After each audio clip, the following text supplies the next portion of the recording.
Naweza nikasema kama klabu imefanikiwa kwa zaidi ya 75%, kwa sababu nikiangalia malengo ya klabu yalikuwa ni kujenga timu, lakini tayari malengo yale yameshafikiwa na kupitiliza. Kwa kimsingi, kwa namna ambavyo timu imeundwa ikatengenezwa, walipofikia saizi, tupo nusu finali Confederation Cup, tupo tunakimbizana na mtani kuchukua ubingwa wa NBC na tupo kwenye fainali ya shirikisho Afrika.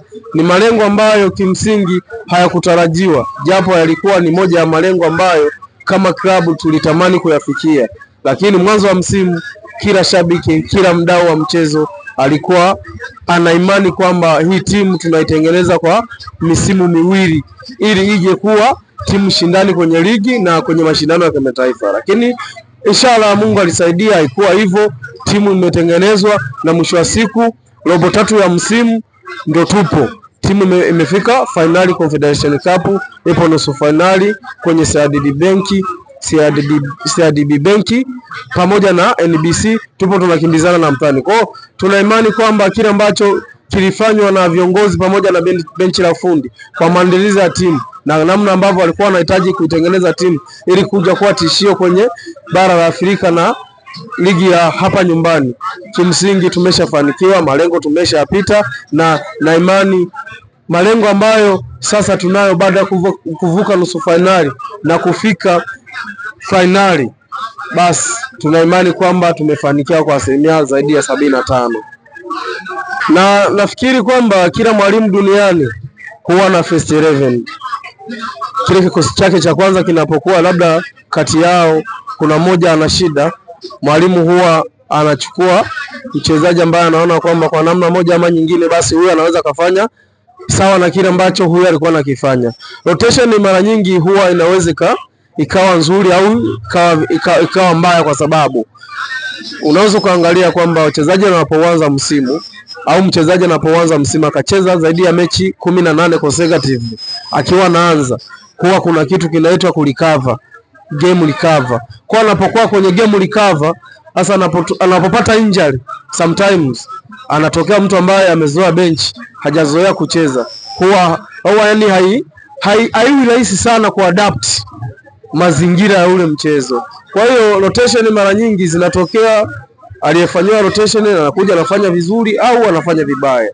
Huwa inategemea tu kwamba siku hiyo ameamka vipi. Huwa kuna siku mbaya kazini, huwa tunaona kwamba hata wenzetu Ulaya namna wanavyofanya rotation zinawalipa mara nyingi, lakini mara nyingi pia rotation zinawapoteza. Kwa hiyo nina imani kwamba kikosi tunachokipana, lakini kwamba haimaanishi kufanya rotation ndio inaweza kawa njia ambayo itatukosesha kuwa mabingwa.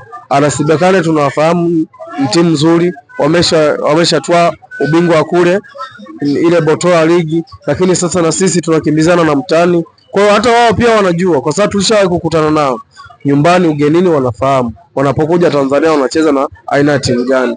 Kwa hiyo kimsingi tumeingia finali timu ambazo sisi wote ni majiant, tunafahamiana. Mimi sidhani kama anaweza akaja na ile concept kwamba anakuja Tanzania au Simba anaenda Morocco anafungwa goli 4. No. Yaani mimi siamini hicho kitu, kwa sababu wao wana mechi kama 4 hawafungwi magoli zaidi ya 1, lakini na imani wao wana forward wazuri, sisi tuna defensive nzuri. Kwa hiyo na imani kwamba tunapokutana zimekutana timu ambazo zinatumia mpira wa akili, sio kucheza ili mradi tu kwamba unatafuta goli. Tunaweza tukajifunza namna ambavyo Ulaya wenzetu wanacheza. Nichukue tu mfano kidogo, mechi ya Jumanne Inter Milan na Barcelona. Namna gani Barcelona anavyocheza akiwa Hispania tofauti na ambavyo anacheza akiwa Ulaya. Tunaweza tukaangalia Serie A, Inter akiwa anacheza. Kwanza lazima uangalie kwamba kama timu wewe umejipanga katika mashindano gani. Kwa hiyo unaweza nikaangalia Inter ana mechi 5 anapoteza kwenye Serie A, lakini ukimkuta huko kwenye Champions League anafanya vizuri. Hivyo kwa Simba, anakutana na ugumu kwenye mechi za NBC, lakini kwenye Confederation Cup anajua kama anaenda kucheza na wakubwa. Lazima acheze kwa akili, acheze kwa target, namna gani apate ushindi, namna gani alinde ushindi. Kwa hiyo nategemea kwamba rotation za mwalimu inawezekana zikatupa matokeo sahihi au zisitupe matokeo sahihi. Ni game plan tu. kwamba utimamu wa mchezaji aliyepewa nafasi kuingia kuchukua namba mtu fulani, utimamu wake upo katika hali gani. Kwa hiyo na imani tuko na mashindano matatu ambayo yote ni muhimu, ligi na CRDB pamoja na Confederation. Tuna imani mwalimu Fadil ana kitu cha kutuzawadia mwisho wa msimu. I swear.